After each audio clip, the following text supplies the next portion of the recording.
చేశారు యాక్టింగ్. కాజల్ గారు తప్ప చాలా సపోర్టింగ్ యాక్టర్స్ కూడా అమేజింగ్ చేశారు. నవీన్ చంద్ర, అంకిత్ కుయా, ప్రజ్వల్ యాదవ్ అని సపోర్టింగ్ యాక్టర్స్ అందరూ ఇచ్చి పడేశారు. మ్యూజిక్ అమేజింగ్, శ్రీచరణ్ పాకాల అది కూడా మైండ్ బ్లోయింగ్ ఉంది.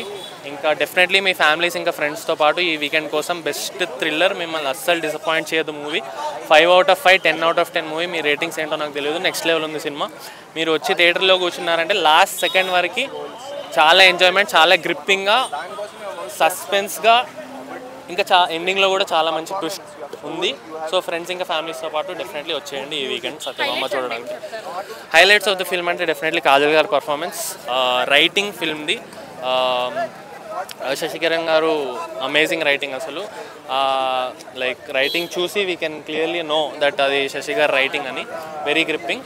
ఇంకా మ్యూజిక్, రైటింగ్, ఇంకా అదే చెప్పినట్టు యాక్టర్స్ కాజల్ గారు తప్ప there is an ensemble cast which all of whom have done an amazing job. మా మూవీ చూడడం జరిగింది. It's a very good movie. I think it's a comeback for Kajal Agarwal గారు. Like not as in the hits or something like that. After pregnancy మనం చూసుకున్నట్టయితే most of the actors అంత crazy weight ఉన్న movies ఇవ్వలేదు. ఇప్పుడు మనం చూస్తే ఆవిడ physical transformation కానీ or maybe if you can say even through acting also there is a lot of maturity in acting. Maybe మనం ఇలాంటి రోల్స్ చూడలేదు. నేను చిన్నప్పుడు చూసినప్పుడు మిత్రవింద కానీ, బిజినెస్ మ్యాన్ కానీ చూస్తే ఒక గ్లామరస్గా కనిపించే కాజల్ అగర్వాల్ గారు ఇప్పుడు మనం లైక్ ఒక ఎమోషన్తో అట్లా ఆడుకోవడం ఈజ్ వెరీ గుడ్. అండ్ నాకు నచ్చిన యాక్టర్ని నేను అలా చూడడం నాకు చాలా బాగా అనిపించింది.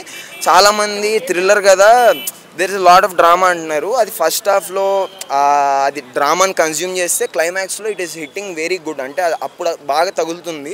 ఐ థింక్ ఆ డ్రామాని కన్జ్యూమ్ చేస్తే it's more better for the audience as well. It's a very good watch for the weekend. And shout out for couple of actors ఎవరంటే రిషి క్యారెక్టర్ చేసిన అతను కానీ, లేకపోతే ఇక్బాల్ క్యారెక్టర్ చేసిన అతను కానీ, they pulled the story with Kajal Agarwal గారు. ఎందుకంటే the way they performed, even ఇప్పుడు ఇక్బాల్ అనే చోటు అనే character, I think his name is Prajwal, that fellow he did a very fantastic job in the climax and the matured performance ఇవ్వడం జరిగింది.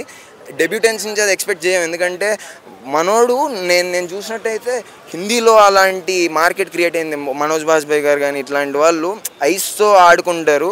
He did a very good job with eyes. మళ్ళీ lot of closes కూడా ఇచ్చారు ఐస్కి. మనోడు బాగా చేస్తున్నాడనేమో కానీ, but yeah very good performance from him. Music is very good. మ్యూజికే ప్రాణం పోసిందని చెప్పాలి. మేబీ ఇక్కడ డ్రామా ఉన్న సీన్లలో ఎమోషన్ కనెక్ట్ అవ్వడానికి mainly music. And edit is very good. Edit చాలా దగ్గర మళ్ళీ ఇట్లా హెల్యూజినేటింగ్ సీన్స్ ఉంటాయి కొన్ని కాజల్ అగర్వాల్ గారికి, లైక్ ఇమాజినేషన్ సీన్స్. ఒక క్యారెక్టర్ పక్కన ఉంటే అక్కడ మ్యాచ్ కట్లు క్రేజీ పడ్డాయి. ఎడిటింగ్ వాజ్ పార్ excellence. Yeah very good. Like ఇప్పుడు మనం చూసుకుంటే బోల్డ్ స్టోరీలు అన్నీ మోస్ట్ సేమే ఉంటాయి. దాన్ని ఎలా ప్రజెంట్ చేస్తున్నారు అనేది వెరీ ఇంపార్టెంట్ కదా.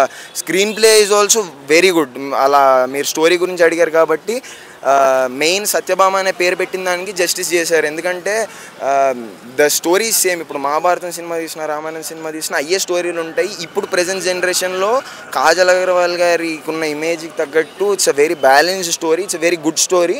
అంటే రొటీన్ అంటే ఇలాంటి కథలు మనం చూసాం కానీ ఈ విధమైన నరేషన్ చూడలేదు. The narration, for the narration you have to go. And very good. Like the producers who have encourage this movie, like Major movie director గారు చేశారని విన్నాను. So it's a very good thing that they are encouraging. ఇట్స్ 3.54 for 5.